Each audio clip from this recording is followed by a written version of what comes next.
यशवंत सेनेनं धनगर आरक्षणाच्या प्रश्नावरती, यशवंत सेना ही एक सामाजिक संघटना, बी.के. कोकरे साहेबांनी ज्यावेळेस यशवंत सेना स्थापन केली त्या काळामध्ये धनगर समाजाचे खूप अवस्था म्हणजे असे सांघिक नव्हती, एकत्र एकजूट नव्हती. परंतु त्यांनी ज्यावेळेस यशवंत सेनेचं काम सुरू केलं, यशवंत सेना स्थापन केली, राज्यात धनगर समाजाच्या आरक्षणासाठी त्यांनी स्वतःचं जीवन समर्पित केलं. नंतरच्या काळात यशवंत सेनेचं काम थांबलं होतं. साहेबांनी यशवंत सेना संस्थापक म्हणून काम केलं. नंतरच्या काळामध्ये आम्ही सगळीच टीम एका वेगळ्या पक्षात काम करत होतो. आता यशवंत सेनेचं ज्यावेळेस आम्ही काम सुरू केलं, बी.के. कोकरे साहेबांच्या उंडवडी या जन्मगावातून आम्ही यशवंत सेनेची सुरुवात केली आणि नंतर पहिला कार्यक्रम यशवंत सेनेचा धनगर आरक्षण संकल्प रॅली आम्ही चौंडी 31 मे अहिल्यादेवींच्या जन्मगावी त्यांच्या जयंतीनिमित्त 1000 गाड्यांची रॅली आम्ही राज्यभरामधून जामखेड ते चौंडी अशी सुरुवात केली. त्या कार्यक्रमाला मुख्यमंत्री, उपमुख्यमंत्री, खूप मोठी मंत्र्यांची संख्या होती, परंतु आरक्षणाचा तिथं कुठलाही उल्लेख विषय झाला नाही, म्हणून परत धनगर समाज नाराज झाला. आणि त्याच्यानंतरच्या काळामध्ये 16 सप्टेंबरला आम्ही 6 सप्टेंबर ते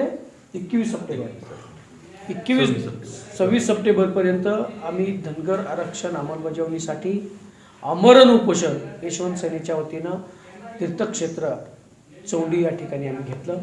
त्या काळामध्ये राज्य सरकारने आम्हाला 50 दिवसामध्ये धनगर आरक्षणाची अंमलबजावणी करतो, तुम्ही उपोषण थांबवा अशी विनंती केली. या राज्यातल्या पहिल्यांदाच धनगर समाजाला या राज्य सरकारनं लेखी दिलं की 50 दिवसात धनगर आरक्षण अंमलबजावणी करतो. 50 दिवस धनगर बांधवांनी आरक्षणाची वाट बघितली, परंतु राज्य सरकारनं 50व्या दिवशी नेहमीप्रमाणे तोंडाला पाणी पुसले. आम्ही थांबलो, 50 दिवस वाट बघितली, आम्हाला काही त्याच्यातून निघालं नाही. 50 दिवस झाले की 91व्या दिवशी आम्ही परत चौंडी या ठिकाणी अमरण उपोषणाला बसलो. अमरण उपोषण 5व्या दिवशी राज्य सरकारनं एक GR काढला आणि त्यामध्ये एक तात्काळ समिती स्थापन केली आणि राज्यामधल्या 9 त्यातले IAS अधिकारी 5 आणि 4 अशासकीय सदस्य असे 9 जणांची एक समिती स्थापन केली, ज्या बाहेरच्या राज्यामध्ये आदिवासीमध्ये धनगर बांधव असतील किंवा आदिवासीमध्ये इतर समाजाला कशा प्रकारे घेतलंय त्याचा अभ्यास करण्यासाठीची राज्य सरकारनं समिती स्थापन केली. 3 महिन्याचा वेळ दिला. 3 महिन्यामध्ये आम्ही हा अभ्यास करू. शिंदे समिती स्थापन आमचीही झाली. सुधाकर शिंदे यांच्या नेतृत्वाखाली 9 जणांची समिती झाली. त्यांचा 2 राज्याचा दौरा झालेला आहे आणि येणाऱ्या काळामध्ये 3 महिन्यात आम्ही आरक्षण अंमलबजावणी करू असा शब्द दिला. परंतु 3 महिने आता उद्या 20 तारखेला संपत आहे. तर त्या 20 तारखेपर्यंत 3 महिन्यात कुठलाही एकही पाऊल राज्य सरकारनं त्या संबंधित केलेलं नाही, पुढं टाकलेलं नाही. म्हणून उद्या 11 तारखेला 11 फेब्रुवारीला यशवंत सेनेच्या वतीनं राज्यभरातील सर्व धनगर समाजाच्या वतीने या राज्य सरकारला शेवटचा इशारा देण्यासाठी धनगर आरक्षण अंमलबजावणी इशारा मेळाव्याचं आयोजन बीड या ठिकाणी केलेलं आहे. राज्यभरातून लाखो हा धनगर समाज त्या ठिकाणी एकत्र येईल आणि राज्य सरकारला शेवटचा इशारा देईल. जर त्या इशारा मेळाव्याने राज्य सरकारचं म्हणजे आमचं समाधान झालं, राज्य सरकारनं आरक्षण अंमलबजावणी केली तर चांगलं आहे.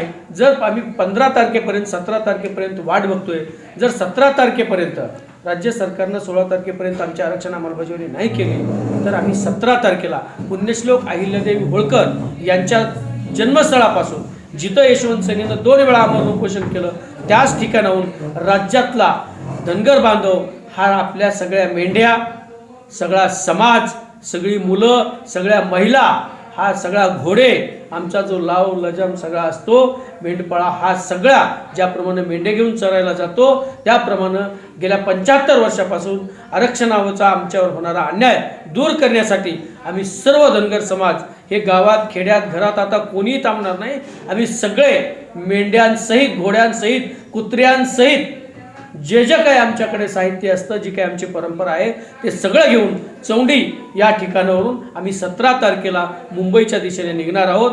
22 तारखेला आमरण उपोषणासाठी यशवंत सेनेच्या वतीनं आम्ही परवानगी घेतलेली आहे. तसं पत्र आम्ही आझाद मैदान पोलीस स्टेशनचं घेऊन आलेलो आहोत.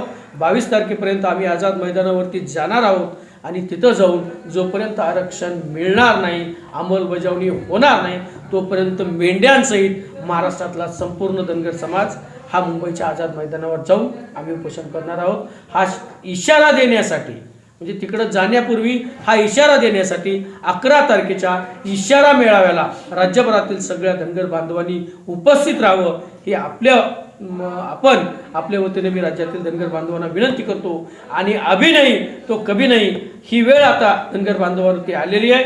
आपण हा लढा तीव्रतेने या राज्य सरकारच्या विरोधात घेतला पाहिजे. म्हणून समाजाने एकजूट होऊन आपण हा लढा जिंकू असा निर्धार यशवंत सेनेच्या वतीने आम्ही व्यक्त करतो. मराठा आरक्षणाच्या नंतर मराठा आरक्षणाचा जेव्हा हा निर्णय झाला त्यानंतर आता तुम्ही या संदर्भातली घोषणा केली का अगोदरच हा कार्यक्रम होता? तर याची घोषणा खरं तर हा कार्यक्रम औरंगाबाद या ठिकाणी ठरलेला होता, परंतु सगळ्यांच्या आग्रहाखातर तो बीडमध्ये आपण घेतोय. आणि याची घोषणा 19 तारखेला या महिन्यानं 19 जानेवारीला बीड येथे छत्रपती संभाजी महाराज क्रीडांगण हे बुक करण्यात आलं. त्याची पावती हातात घेतली 19 तारखेला आणि तिथंच पत्रकार परिषद घेऊन आपण त्याची घोषणा बीडमध्ये गेल्या 19 तारखेला केलेली आहे. त्याचा मराठा समाजाच्या या आंदोलनाचा आणि धनगर समाजाच्या आज घोषणा करण्याचा काही संबंध नाही. ही 19 तारखेला झालेली घोषणा आहे. मला वाटतं 20 तारखेला जरांगे पाटील हे ह्याच्यातून निघाले होते, त्याच्या पूर्वी आम्ही ही घोषणा 17 तारखेलाच आपण आझाद मैदानाची पोलीस स्टेशनची काढून घेऊन ठेवली. 17 तारखेला मुंबईमध्ये आझाद मैदानाची 17 तारखेला आपण पूर्व परवानगी घेतलेली आहे. त्याच्यामुळे मराठा आरक्षणाचा आणि म्हणूनच धनगर समाज करतोय असं अजिबात नाही. ज्यावेळेस सरकारमध्ये होतो त्यावेळीही प्रचंड ताकदीनं धनगर आरक्षणावरती पोटतिडकीनं आम्ही बोलत होतो. एक आमदार दुसरा आमदार एखादा मंत्री बोलला म्हणजे प्रश्न सुटतो असं नाही. जोपर्यंत सरकार दखल घेत नाही, सरकार गांभीर्याने घेत नाही, सरकारची इच्छा होत नाही, सरकारची नियत बनत नाही, तोपर्यंत कुठल्याही आरक्षणाचा प्रश्न सुटत नाही. त्याच्यामुळं त्या काळात सगळ्यांनीच जीव तोडून काम केलं आहे. जो कोणी असेल तो आमदार असेल, खासदार असेल, मंत्री असेल, त्याला वाटतंच की आपल्या समाजाला मिळालं पाहिजे. म्हणजे सत्तेत गेला म्हणजे तो विसरतो असं नाही, तो मागणी करतोच. आणि आम्ही ठामपणे वेळोवेळी सरकारला त्या काळामध्ये धारेवर धरलेलं होतं. त्या काळात गप बसलेलो नव्हतो आम्ही. तांत्रिक चुका झालेल्या आहेत, त्या चुका दुरुस्त करून अनुसूचित जमातीचं आरक्षण त्या जातींना दिलेलं आहे. त्यांचा अभ्यास करण्यासाठी राज्यातली शिंदे समिती स्थापन झालेली आहे. ती अभ्यास करते.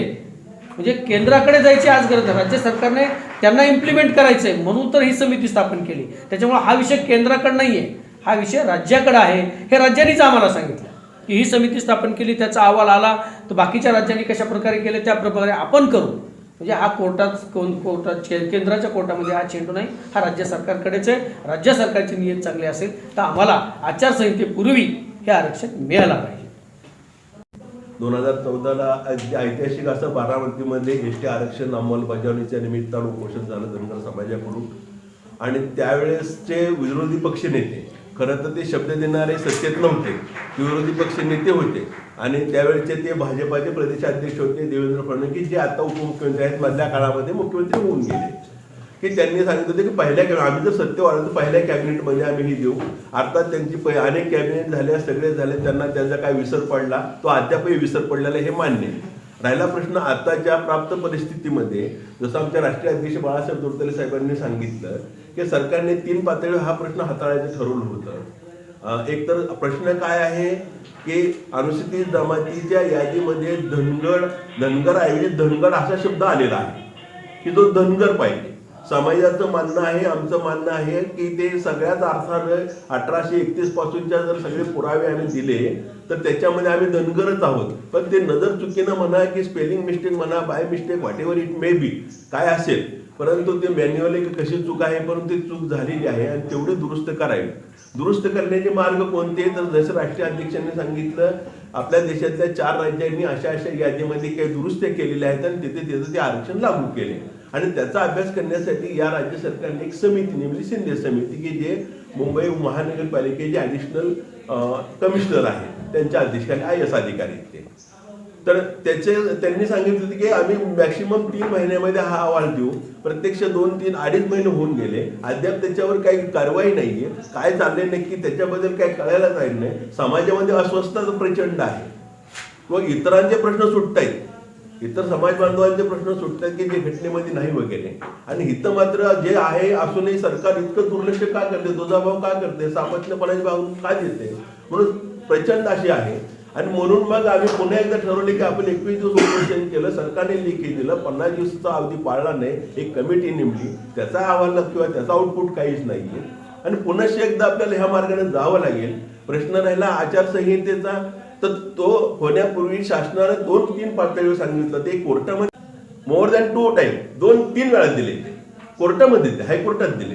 म्हणजे राज्य सरकारच्या कोर्टामध्ये तो चेंडू आहे, तो कसा टोलायचा राज्य सरकार ठरवू शकतं असं आमचं मानणं आहे. आणि म्हणून हा प्रश्न राज्याचा सुटला पाहिजे आणि तो राज्यानेच गांभीर्याने घेतला पाहिजे. आणि मग राज्य जर झोपला असेल, उदासीन असेल किंवा त्याच्याबद्दल सरकार धनगर समाजाबद्दल काय राज्याचा दुजाभाव करण्याची होतं, तर त्याला जाग यावी, त्याला काहीतरी हलवावं म्हणून त्याच्या दारातच जाऊन बसायचं. आणि म्हणून हा निर्णय यशवंत शेट्टींनी घेतला. त्यासाठी 11 तारखेला तुमच्या बीडमध्ये आपण महारॅली करतोय, महामेळावा करतोय, इशारा मेळावा. आणि त्यातूनही जर काही जाग नाही आली तर आपण या सगळ्या कबिलासह आपला सगळं कुटुंब जे काय ज्याला पालक काय खाटली आमकी काय ते गाडी घोडे सगळे घेऊन आपण मुंबईच्या दिशेने कूच करतोय 17 पासून. आता बोलताना मला की घटनेमध्ये नसलेलं आरक्षण दिलं, आम्ही तर कायदेशीर आहोत, नेमकं घटनेमध्ये नसलेलं आरक्षण कोणतं? घटनेमध्ये नसलेलं अशा अर्थानं की आता आम्ही घटनेमध्ये आहोत. आम्ही घटनेमध्ये कसं आहोत ते तुम्हाला सांगितलं. 36 क्रमांकाला राज्य सरकारच्या यादीमध्ये अनुसूचित जमातीच्या आम्ही 36 क्रमांकावर आहोत. फक्त तिथं धनगर असायला पाहिजे, ते धनगर झालं. हे आम्ही घटनेत आहोत की जे आम्ही 70 वर्षापासून मागणी करतोय आणि ती मिळत नाही. त्यासाठीचे अनेक पुरावे 1831 पासूनचे अनेक खरं तर आता जातीवाला सेन्सेस जात नाही आपली जी जनगणना आहे ती माझा शॉर्टमध्ये प्रश्न 31 मध्ये झाली. आपण जे घटनेमध्ये नसलेलं आरक्षण नेमकं मी कोणतं? त्यांच्या प्रश्नाचं उत्तर देतो की बोललाच EWS नाही. EWS थोडं जरी नावाचं बोललाच नाही, तुम्ही कशामुळे उत्तर देता? EWS आहे की त्यात कुणाला नव्हतं, ते समावेश केलं. म्हणजे त्यात ब्राह्मणापासून सगळ्यांनाही घेतलं. EWS म्हणजे काय घटनेत होतं की 102वी घटना दुरुस्ती केली, ती केलं. म्हणजे करता येतं नाही. बाबासाहेबांनी धनगर समाजाला घटनेमध्ये आरक्षण दिलेलं आहे. या देशातल्या विविध राज्यांमध्ये धनगर समाज हा अनुसूचित जमातीमध्ये आहे. या राज्यातल्या राज्यकर्त्यांच्या नाकर्तेपणामुळं, धनगर समाजाकडे बघण्याच्या चुकीच्या दृष्टिकोनामुळं धनगर समाज हा गेल्या 75 वर्षापासून आरक्षणासाठी टाहो पडत आहे. या राज्यातल्या धनगर समाजाला न्याय मिळावा, असलेलं आरक्षण जे घटनेनं बाबासाहेबांनी दिलंय ते मिळावं म्हणून हा इशारा मिळावा. अभी नाही तो कभी नाही. आज जर आपण लढलो तर आज जिंकण्याची वेळ आहे. निवडणुका समोर आलेल्या आहेत. सरकारला धनगर समाजाला आरक्षण अंमलबजावणी करावीच लागेल आणि त्याच्यासाठी सगळ्यांनी लढावं लागेल. एकजुटीनं वज्रमूठ आपण बनवावी आणि आरक्षण पदरात पाडून घ्यावं. हे आव्हान, ही विनंती मी आपल्या माध्यमातून धनगर बांधवांना करत आहे. यशवंत सेना या राज्यभर वादळ निर्माण केलं. त्या BK कोकरे साहेबांच्या जन्मगावामध्ये परत यशवंत सेनेच्या कामाची आम्ही सुरुवात केली. एका पक्षातून बाहेर आल्यानंतर, एका 5-7 महिने थांबल्यानंतर, पक्षाचं नाव घ्या तसलं, एका पक्षाच्या एका नेत्याच्या तसं म्हणणार. राष्ट्रीय समाज पक्षातून, राष्ट्रीय समाज पक्षाची 70% पदाधिकारी यांनी ज्या दिवशी राष्ट्रीय समाज पक्षाला रामराम केला, त्याच्यानंतर आम्ही उंडवडी हे BK कोकरे साहेबांचे जन्मगाव आहे, त्या जन्मगावी जाऊन यशवंत सेनेचं काम करण्याचा निर्धार केला. आणि त्या क्षणापासून या राज्यातले लाखो धनगर समाजाचे तरुण हे आमच्यासोबत यशवंत सेनेत जोडले गेले. त्यानंतरचा क्रम मी तुम्हाला सांगितला की अहिल्यादेवीच्या जन्मस्थळी चौंडी या ठिकाणी जयंतीनिमित्तानं धनगर आरक्षण संकल्प रॅली, अंमलबजावणी संकल्प रॅलीचं आम्ही आयोजन केलं. 1000 गाड्यांची रॅली राज्यातून काढली. त्यानंतर आम्ही आमरण उपोषण केलं 21 दिवसाचं, नंतर 5 दिवसाचं. आता उद्या इशारा मेळावा देतोय. परवा आम्ही धनगर आरक्षण दिंडी म्हणून 17 तारखेपासून घोड्या, मेंढ्या, कुत्र्यांसहित आम्ही मुंबईला जाणार आहोत आणि आझाद मैदानावरती यशवंत सेनेच्या वतीनं धनगर आरक्षण प्रश्नावरती आम्ही तिथं जाऊन आरक्षणासाठी आमरण उपोषण करणार आहोत.